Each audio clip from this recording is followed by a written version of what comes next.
we talk about free body diagrams.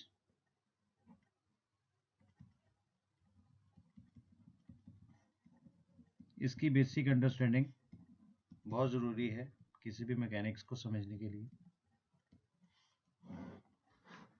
Free body diagram का क्या मतलब है कि बॉडी को हम बाकी बॉडी से फ्री कर देते हैं किसी भी कॉम्बिनेशन में अगर वो काम कर रही है।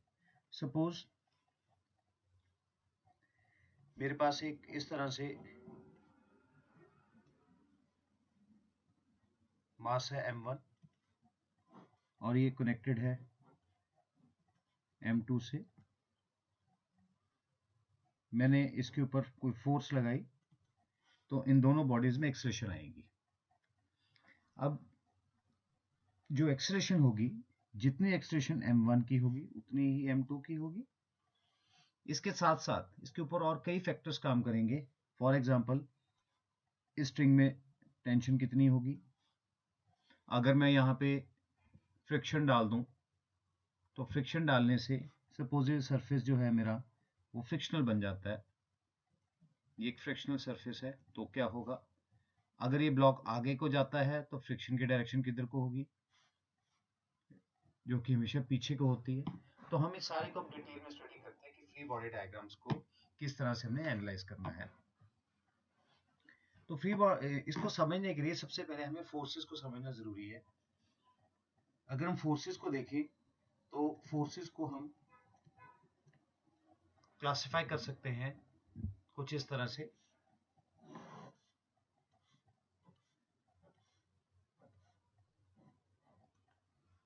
सबसे पहले हमारे पास है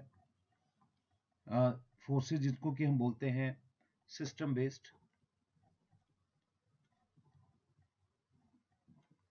फिर हमारे पास है फ्रेम ऑफ रेफरेंस बेस्ड। हमारे पास है पाथ बेस्ड और हमारे पास है nature of contact based.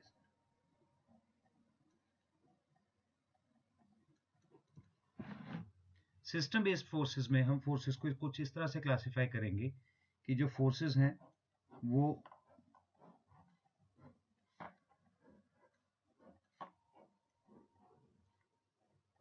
Internal और एक्सटर्नल दो टाइप्स की होती हैं, internal forces and external forces. Frame of reference base में हम फोर्सेस को क्लासिफाई करते हैं रियल फोर्सेस और सूडो फोर्सेस। पाथ बेस हम क्लासिफाई करेंगे conservative forces and non conservative. और नेचर कांटेक्ट को हम क्लासिफाई करेंगे जो फोर्सेस हवा में मार्क करती हैं उनको हम फील्ड फोर्सेस बोलते हैं, और जो एक दूसरे से फिजिकल कांटेक्ट में है उनको हम कांटेक्ट फोर्सेस बोलते हैं। तो सबसे पहले बात करें हैं इंटरनल फोर्सेस की, जिससे कि सारे नॉर्मल रिएक्शंस बनते हैं और हमारे जो बेसिक क्वेश्चंस हैं मैकेनिक्स के वो सॉल्व होंगे। इंटरनल फोर्सेस को हम कुछ इस तरह से एक्सप्लेन करते हैं कि सपोज ये एक बॉल है मेरे पास और ये अर्थ है। बॉल में और अर्थ में एक फोर्स ऑफ अट्रैक्शन है। मींस अगर मैं इस पूरी चीज को सिस्टम समझूं तो ये मेरी फोर्सेस कौन सी बन गई, इंटरनल फोर्सेस। अगर मैं इंटरनल फोर्सेस को देखूं तो इसकी क्या प्रॉपर्टीज रहेंगी। पहली चीज, they always occur in pair, means ये जोड़े में होती हैं। They act upon different bodies and they do not cancel each other.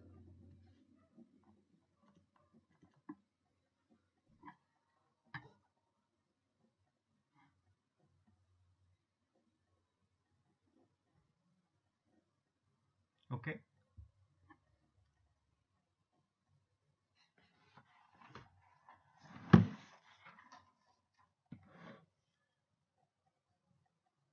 Internal forces को अब हम डिटेल में डिस्कस करेंगे.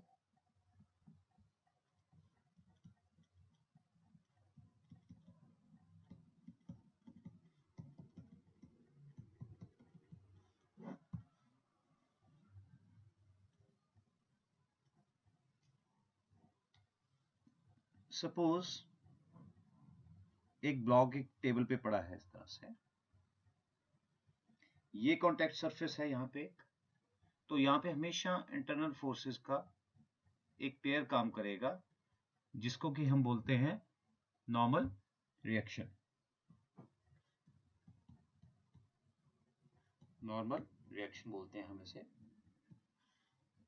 ये हमेशा पेयर में होता है, जैसे अभी हमने डिस्कस किया कि इंटरनल फोर्सेस हमेशा पेयर में होती हैं, दो एक डिफरेंट बॉडीज पे एक्ट करती हैं, एक दूसरे को कैंसिल नहीं करती.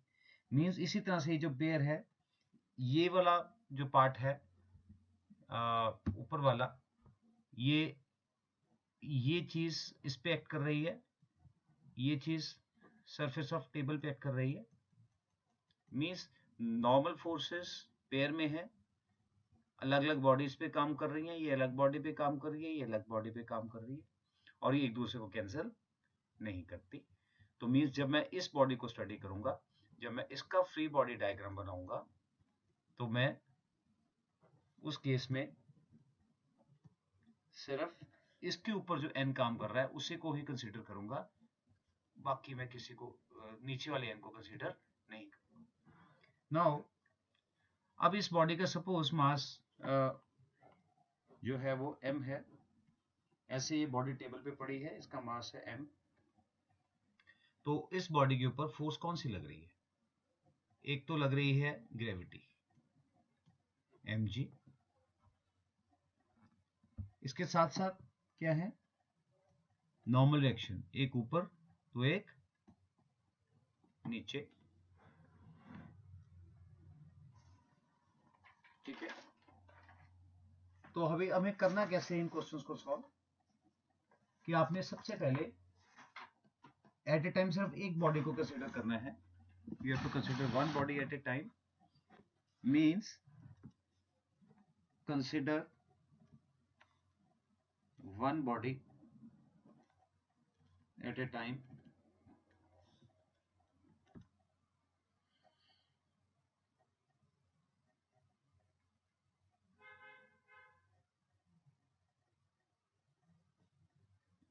Indicate all forces acting on the body. Body पे कौन कौन सी फोर्सेस काम कर रही हैं उन सबको शो करो. जैसे अभी मैंने बताया कि इस बॉडी के ऊपर एक तो नॉर्मल एक्शन लग रहा है, साथ में ग्रेविटी लग रही है नीचे को mg, तो दो फोर्सेस लगी इस बॉडी के ऊपर. जब हमने सारी बॉडी के ऊपर सारी फोर्सेस शो कर दी, तो इसको हम क्या बोलते हैं? दिस बिकम्स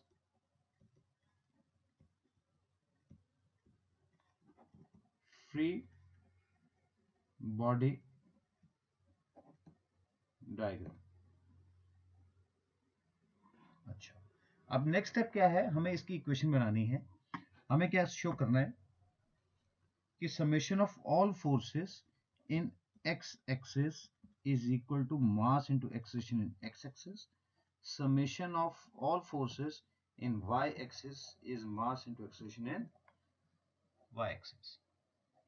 फॉर एग्जाम्पल इसी क्वेश्चन में अगर मैं देखूं तो इसके ऊपर x एक्सिस में कोई फोर्स नहीं है, बट y एक्सिस में सर्टनली हमारे पास फोर्सेस हैं.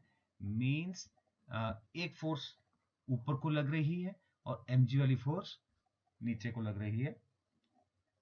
तो इसकी इक्वेशन को सॉल्व करने के लिए अब हमें क्या करना पड़ेगा, जो ऊपर वाली फोर्सेस हैं उनको आपने हमेशा पॉजिटिव लेना है, नीचे वाली फोर्सेस को हमेशा नेगेटिव लेना है, राइट साइड वाली पॉजिटिव लेनी है और लेफ्ट वाली नेगेटिव लेनी है। हमेशा आपको यही assumption फॉलो करनी है। इसके बाद अगर हम इस बॉडी को देखें तो इसकी इक्वेशन क्या बनेगी, ये बॉडी है, एक एन ऊपर और एक एन नीचे, जो ग्रेविटी है वो नीचे को है, मीन्स जो वेट आया वो नीचे, तो इसकी इक्वेशन क्या बनेगी, एन ऊपर mg नीचे। ये बॉडी ना ऊपर को मूव कर रही है ना नीचे को मूव कर रही है, तो इसका मास into acceleration in y axis क्या बन जाएगा, 0, बिकॉज y एक्सिस में कोई भी एक्सेलरेशन नहीं है। इसका मतलब क्या हुआ कि n is equal to mg, means मेरा नॉर्मल एक्शन कितना आ गया, mg। इसको हम नॉर्मल रिएक्शन बोलते हैं, ठीक है। नाउ एक और केस हम डिस्कस करें इसी तरह से। सपोज ये एक बॉडी है और ये एक दूसरी बॉडी है,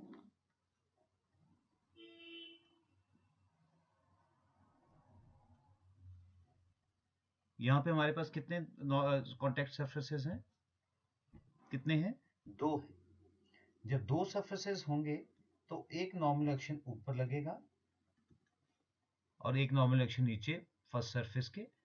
ऐसे ही सेकंड सरफेस पे एक पेयर काम करेगा जिसमें n2 ऊपर और एक n2 नीचे। ये टेबल है मेरा जिसपे ये ब्लॉक्स पड़े हैं। सपोज इस ब्लॉक का जो मास है वो है 2 kg और इसका मास है 3 kg। तो मेरी इसकी इक्वेशन क्या बनेगी, अब फर्स्ट ब्लॉक की, n1 इस पे ऊपर काम कर रहा है, वेट इसका 2g वेट नीचे काम कर रहा है, ये ब्लॉक मूव नहीं कर रहा, तो ये क्या बन गया, 0, means n1 is equal to 2g। समझ आ गया। इसी तरह से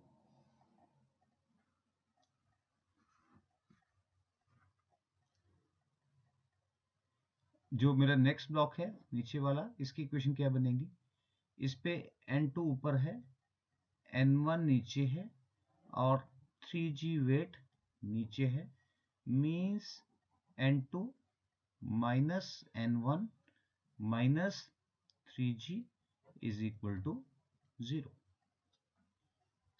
मीन्स मेरा n2 कितना बन गया, अब 5g, बिकॉज मैंने ऊपर वाले इक्वेशन से इसमें n1 सब्स्टिट्यूट कर दिया है, which is equal to 2g। ठीक है। सपोज मेरे पास 3 बॉडीज हैं इसी तरह से, ये फर्स्ट बॉडी है, ये सेकंड है और ये थर्ड है। तो मैं क्या करूंगा,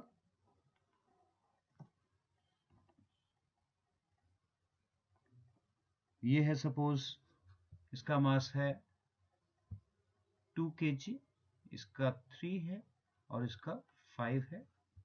मेरे पास कितने कॉन्टैक्ट सरफेसेस हैं, मेरे पास 3 कॉन्टैक्ट सरफेसेस हैं, मींस n1 एक पेयर यहां, दूसरा पेयर यहां और तीसरा पेयर यहां पे। अब मैं इनकी इक्वेशंस बनाता हूं।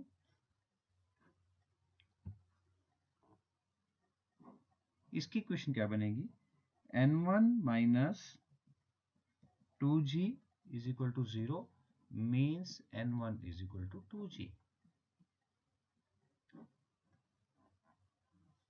n2 ऊपर है, n1 नीचे है, n2 ऊपर तो प्लस, n1 नीचे तो minus, minus 3g is equal to 0. So n2 becomes equal to 5g. ठीक है। अगर मैं थर्ड ब्लॉक की बात करूं तो N3 minus N2 minus 5G is equal to 0, means मेरा N3 कितना बन गया, मेरा N3 बन गया 10G। मैंने कुछ नहीं किया, मैंने सिंपली वैल्यू, ये जो N2 है इसको मैंने यहाँ पे सब्स्टिट्यूट कर दिया, तो N3 मेरा आ गया 5G, means N1 is 2G, ये 5G, और N3 मेरा कितना है 10G। इसी तरह से अब एक और क्वेश्चन हम प्रैक्टिस करते हैं, जिसमें कि जो ब्लॉक्स हैं वो एक हॉरिजॉन्टल सरफेस पे हैं और उनके ऊपर फोर्सेस लग रही हैं हॉरिजॉन्टल डायरेक्शन में। Suppose this is block 1 and this is block 2, right. मेरे पास कितने कॉन्टैक्ट सरफेसेस हैं यहाँ पे, एक है, दो है या तीन है?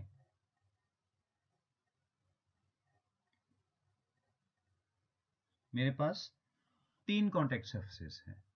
मैं इनको कैसे शो करूंगा, एक कॉन्टैक्ट सरफेस ये है, दूसरा मेरा ये है, और तीसरा मेरा ये है। इसको मैंने नाम दे दिया N1, इसको मैंने नाम दे दिया N2, और इसको मैंने नाम दे दिया N3।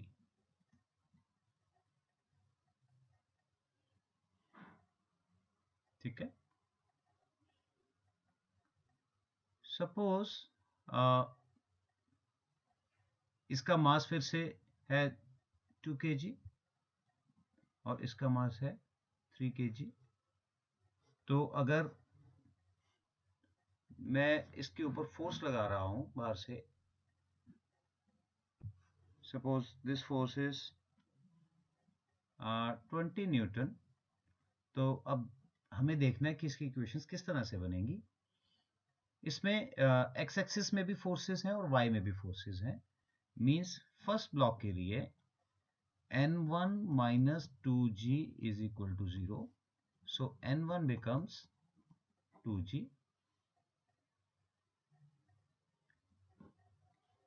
N2 minus 3G is equal to 0 and N2 is equal to 3G।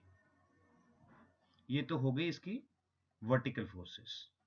अब हमें ये देखना है कि मैंने इस ब्लॉक पे जैसे 20 न्यूटन फोर्स लगाई है, तो ये दोनों ब्लॉक मूव करेंगे, मींस इसमें भी एक्सेलरेशन आएगी और इसमें भी एक्सेलरेशन आएगी, और दोनों की एक्सेलरेशन सेम होगी।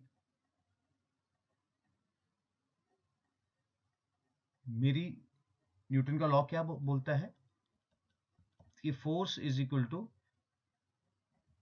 Total mass into acceleration, which means मेरी एक्सेलरेशन कितनी होगी 20/3 + 2 4 मीटर पर सेकेंड स्क्वायर। ये मेरी इन ब्लॉक्स की बन गई एक्सेलरेशन। अब मैं इसकी इक्वेशंस बनाता हूं हॉरिजॉन्टल की, और as well as for both the blocks.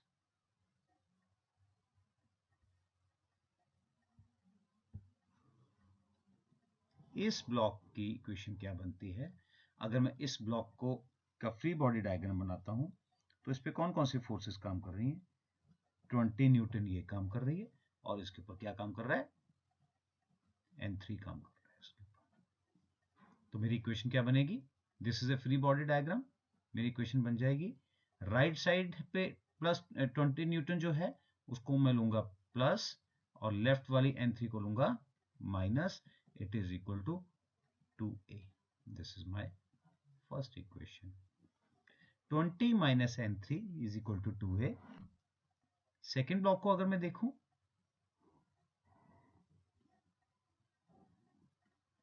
तो एक N3 इधर लग रहा है, मीन्स सिर्फ राइट साइड पे मेरे पास फोर्स है, मेरे पास लेफ्ट पे कोई फोर्स नहीं है। तो मैं इसको कुछ इस तरह से एक्सप्रेस करना चाहूंगा, N3 राइट पे है तो मैंने इसको पॉजिटिव ले लिया, लेफ्ट पे कोई फोर्स नहीं है, मैंने सिर्फ उसको शो करने के लिए लिख दिया कि it is -0 because there is no force on left hand side. तो it is equal to, what is the mass of the body? 3. So it is equal to 3a. ये मेरी बन गई सेकेंड इक्वेशन. यहां से एक्सेलेरेशन कितनी आई थी मेरे पास? 4 मीटर पर सेकेंड स्क्वायर. उस 4 मीटर पर सेकेंड स्क्वायर को मैंने यहाँ पुट किया, तो 3 इंटू 4 मीन्स n3 मेरी बन गई 12. Is it okay? Her question में मेरे को दो ही चीजें निकालनी होंगी, या नॉर्मल रिएक्शन और या फिर एक्सेलरेशंस.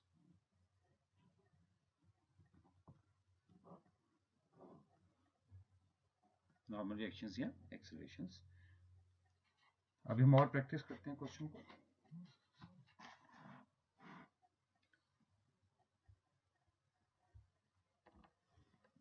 अब हमारे पास सपोज 3 ब्लॉक्स हैं, 1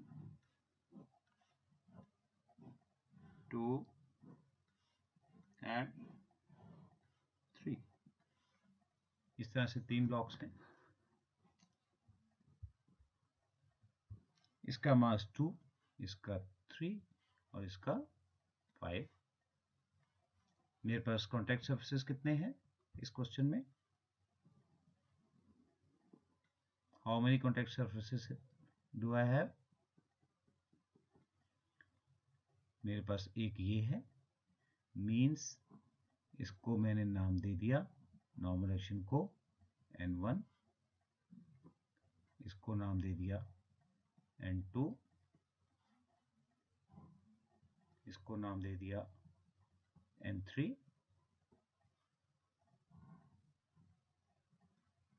n4 एंड n5.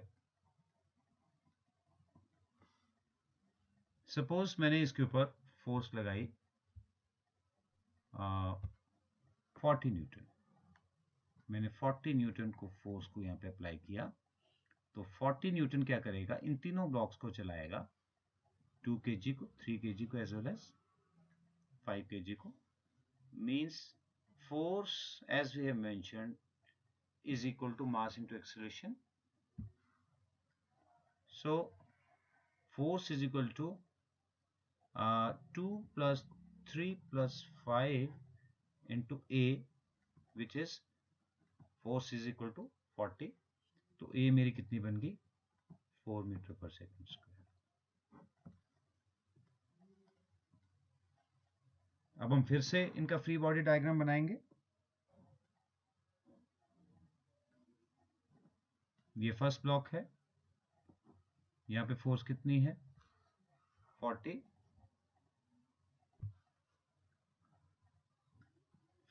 और लेफ्ट साइड पे क्या है?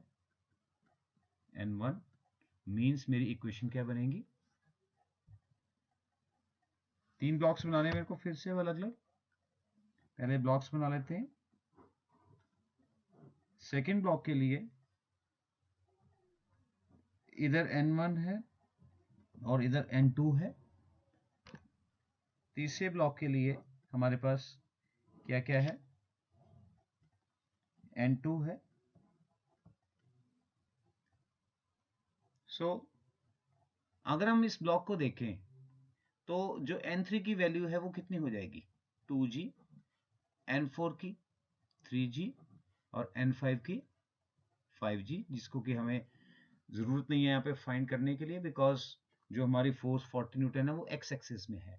तो हमें एक्स एक्सिस के ही फोर्सेस और रिएक्शंस निकालने हैं, नॉर्मल रिएक्शंस और एक्सेलरेशंस निकालनी है. तो अब हम बात करते हैं फर्स्ट ब्लॉक की. तो इसकी इक्वेशन क्या बनती है हमारी? Plus 40 minus n1 is equal to 2a. Second block की क्या बन जाएगी? n1 minus n2 is equal to 3a. और थर्ड ब्लॉक की बन जाएगी n2 minus 0 is equal to 5a. Expression हमारी कितनी आई थी यहाँ पे? I hope this is clear. 40 minus n1, 40 right hand side पे, n1 लेफ्ट पे, it is equal to 2a. n1 minus n2 is equal to 3a and n2 is equal to 5a। यहां से मैंने एक्सेलरेशन की value यहां पे substitute की, तो ये कितना बन गया, कितनी आई वैल्यू, 8। तो n1 कितना बन गया आपका, इट बिकम्स 32। फिर से मैंने अब इसको यहां सब्स्टिट्यूट किया, तो plus 32 minus n2 is equal to, फिर से a की वैल्यू डाली 12,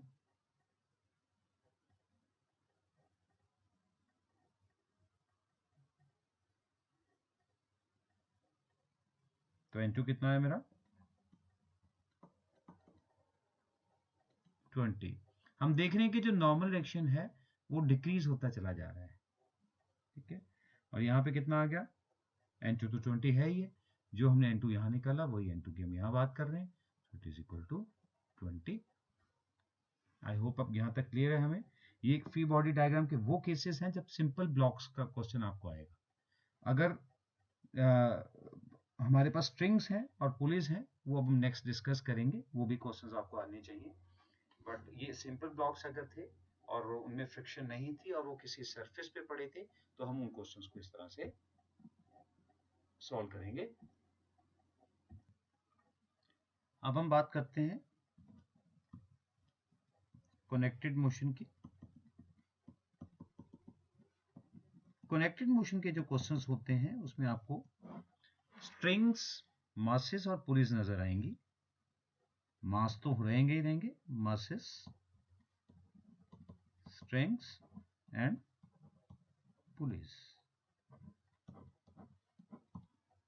अब हम मासेस की बात करते हैं सबसे पहले कि किस तरह से मासेस अटैच रहेंगे। जैसे हमने लेक्चर के शुरू में बताया कि ये एक मास है m1 और ये एक मास है m2, this is m1 and this is m2। Situation ये होगी कि मैं यहाँ पे कहीं पुल लगा रहा हूँ मास के ऊपर। पुल को हम नॉर्मली डिनोट करते हैं T से, and it is a form of tension. तो मैंने इसको यहाँ पे नाम T दे दिया। मैं पुल कर रहा हूँ इस ब्लॉक को, और ये दोनों ब्लॉक्स एक ऐसे सरफेस पे पड़े हैं जहाँ पे कोई फ्रिक्शन नहीं है। अब होगा क्या, इन दोनों ब्लॉक्स के बीच में एक स्ट्रिंग है जिसको कि हम एज्यूम करेंगे कि वो हमेशा मासलेस होता है और वो साथ के साथ इनएक्सटेंसिबल भी होता है। इनएक्सटेंसिबल मतलब उसकी लेंथ बढ़ती या कम नहीं होती, वो रबड़ बैंड की तरह स्ट्रेच नहीं होता। ओके, बिकॉज अगर ये स्ट्रिंग में एक्सटेंशन आ गई तो ये वाला ब्लॉक पहले चल पड़ेगा और ये वाला लेट चलेगा। तो इसलिए हम ये एज्यूम करते हैं कि स्ट्रिंग में कोई भी टेंशन एक्सटेंशन नहीं है और स्ट्रिंग का मास निल है। अब हम एक और चीज को देखेंगे कि जब हम यहाँ पे टी फोर्स लगा रहे हैं तो इसके अंदर क्या होगा। हमें करना क्या है कि इस स्ट्रिंग में हमेशा टेंशन डिफरेंट लेनी है इससे, और इसको हमने नाम दे दिया T1। This is also T1 and what we mean, tension is same throughout the string। string में throughout tension same होती है and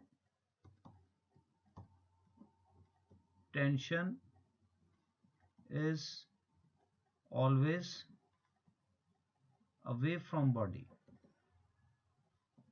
जैसे पहले क्वेश्चंस में हमने देखा था, नॉर्मल रिएक्शन जो था वो बॉडी की तरफ था, और जो टेंशन होती है वो हमेशा बॉडी से अवे होती है।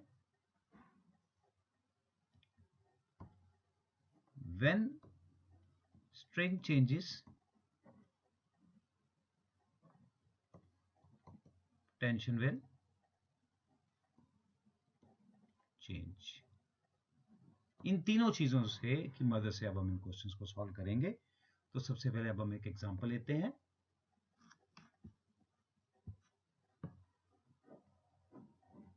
ये मास है, suppose it is 2 kg and this is a mass which is 3 kg.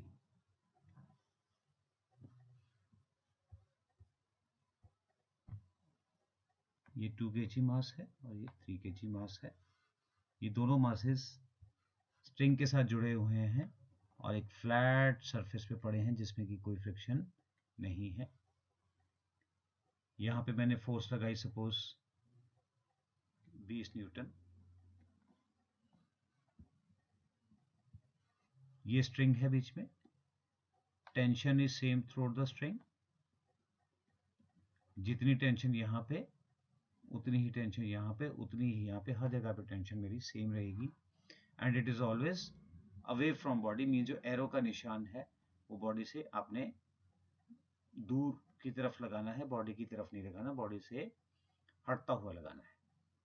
अब हम इसकी इक्वेशंस बनाते हैं। फोई न्यूटन का लॉ कि force is equal to mass into acceleration, F is equal to m1 plus m2 into a means 20 is equal to 5a means a is equal to 4 metre पर second square. ठीक है। अच्छा, अब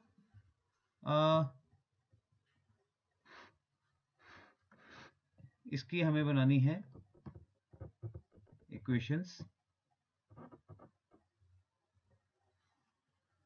दोनों blocks की। इस block की equation क्या बनेगी, 20 राइट हैंड साइड पे है तो प्लस 20, t किधर को है, लेफ्ट हैंड साइड को, it will be taken as negative. 20 minus t is equal to 3। इसकी इक्वेशन बनेगी प्लस t राइट साइड पे, लेफ्ट पे कोई फोर्स नहीं है, मैंने उसको 0 लिख दिया, it is equal to 2a means tension is equal to 8 newton. ये मेरी टेंशन आ गई। क्लियर है।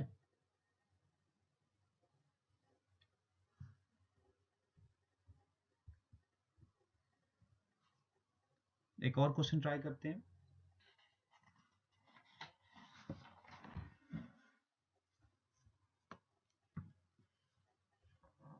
अब हम 3 ब्लॉक्स की बात करते हैं।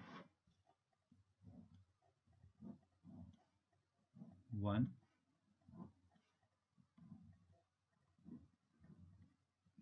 2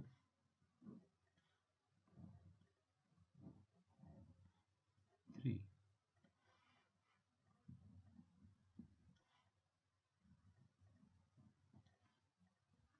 इनके सपोज मासेस हैं 5 3 और 2, this is 5, this is 3 and this is 2 kg।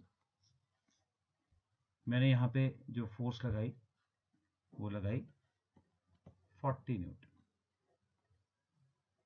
अब देखिए इसको हम कैसे सॉल्व करेंगे।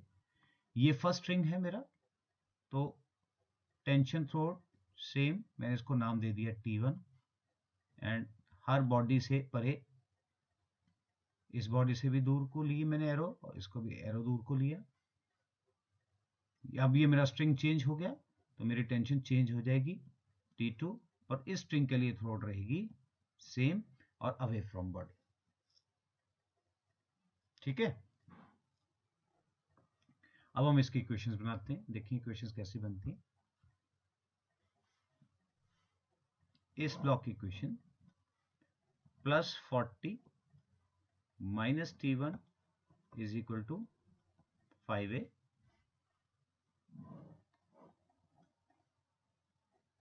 Plus T1 minus T2 is equal to 3a, और इसकी equation T2 minus 0 is equal to 2a। System की एक्सेलरेशन कितनी है, net force is equal to 2 plus 3 plus 5 total mass into acceleration. तो एक्सेलरेशन कितनी है, 4 मीटर पर सेकेंड स्क्वायर। इस एक्सेलरेशन को मैंने यहाँ पे सब्स्टिट्यूट किया तो T2 बन गई मेरी 8 न्यूटन। जब ये 8 आई, जब मैंने यहाँ सब्स्टिट्यूट किया तो मेरी इक्वेशन क्या बनी, T1 minus T2 is equal to 3 ये थी, तो ये बन गई 12। तो T1 minus 8 is equal to 12, तो T1 कितनी होगी मेरी 20 न्यूटन। तो मीन्स हर क्वेश्चन में मेरे को T1, T2 और A ही निकालने होंगे। तो मेरी वैल्यूज क्या आ गई, T2 आ गया मेरे पास, T1 आ गया और मेरे पास A आ गया। ठीक है,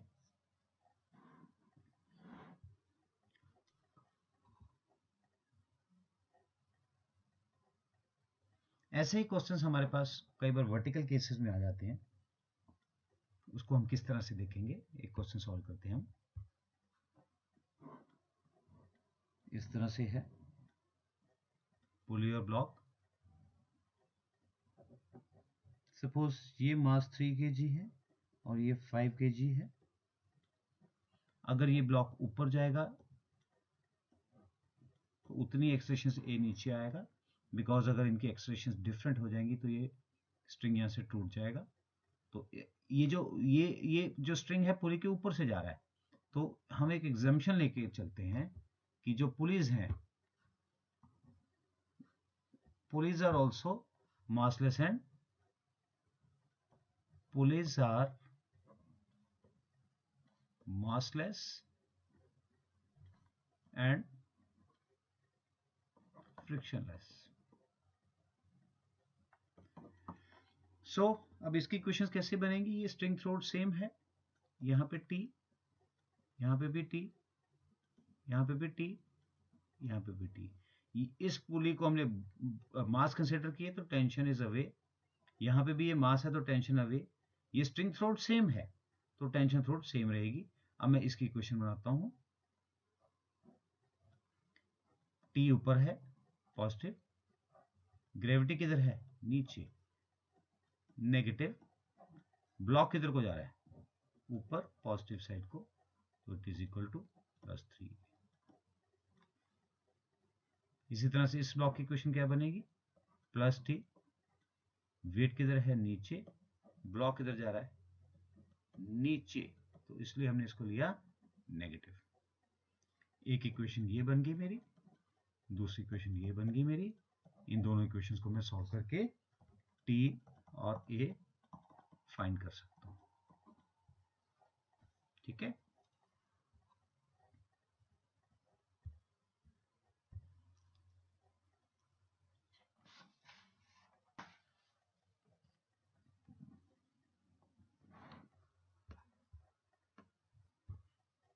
एक क्वेश्चन और डिस्कस करते हैं। सपोज ब्लॉक ऐसे पड़ा है टेबल पे और पुली से होके दूसरा ब्लॉक नीचे को हैंग किया हुआ है। ये 5 kg है, ये 3 kg है। फिर से वही कंसेप्ट, बिकॉज स्ट्रिंग सेम है तो टेंशन थ्रूआउट सेम ही रहेगा इसमें।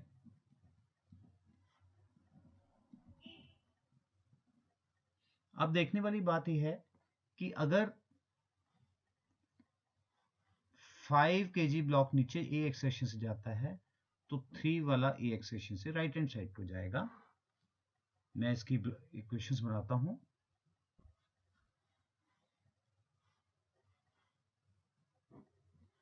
T ऊपर 5G नीचे नेगेटिव, ब्लॉक किधर जा रहा है नीचे, दिस -5 है।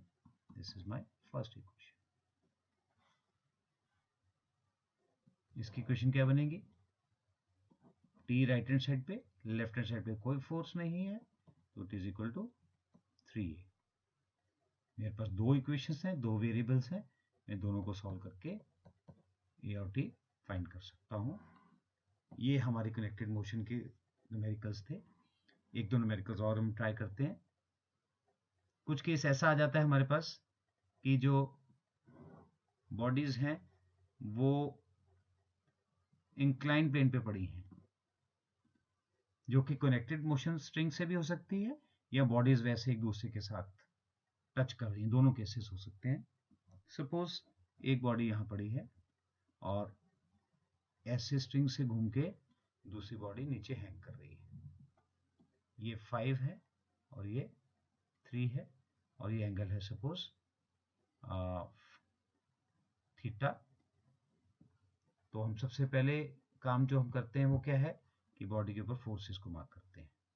3g नीचे है, इसके मैंने दो कंपोनेंट बनाए, एक इधर और एक इधर, परपेंडिकुलर कंपोनेंट्स बोलते हैं। अगर ये थीटा है तो ये भी क्या हुआ, थीटा। जो 3g के साथ थीटे वाली साइड है वो बन जाती है हमेशा हमारी 3g cos थीटा, ये बन गई 3g sin theta. String same है तो टेंशन थ्रोअआउट सेम। ये ब्लॉक ए से नीचे जाएगा तो ये ए से राइट हैंड साइड को जाएगा। अब हम इनकी इक्वेशंस बनाते हैं। इसकी इक्वेशन क्या बनेगी, टी ऊपर 5g नीचे, ब्लॉक इधर जा रहा है नीचे तो इट इज -5a। इसकी इक्वेशन मेरे को अब क्या करना है, इस बॉडी का एक्स और वाई देखना है।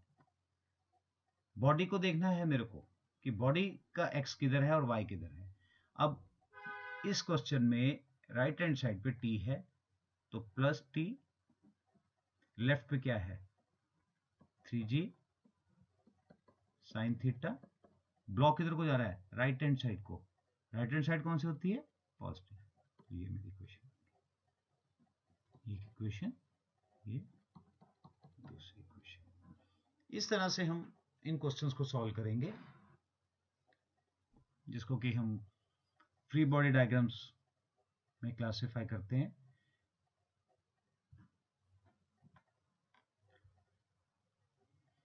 नेक्स्ट हम डिस्कस करेंगे फ्री बॉडी डायग्राम्स के यही केसेस जिनमें कि फ्रिक्शन कंसीडर करेंगे हम। अभी तक हमने फ्रिक्शन कंसीडर नहीं की थी, तो नेक्स्ट क्वेश्चन में will be covering friction also. Thank you.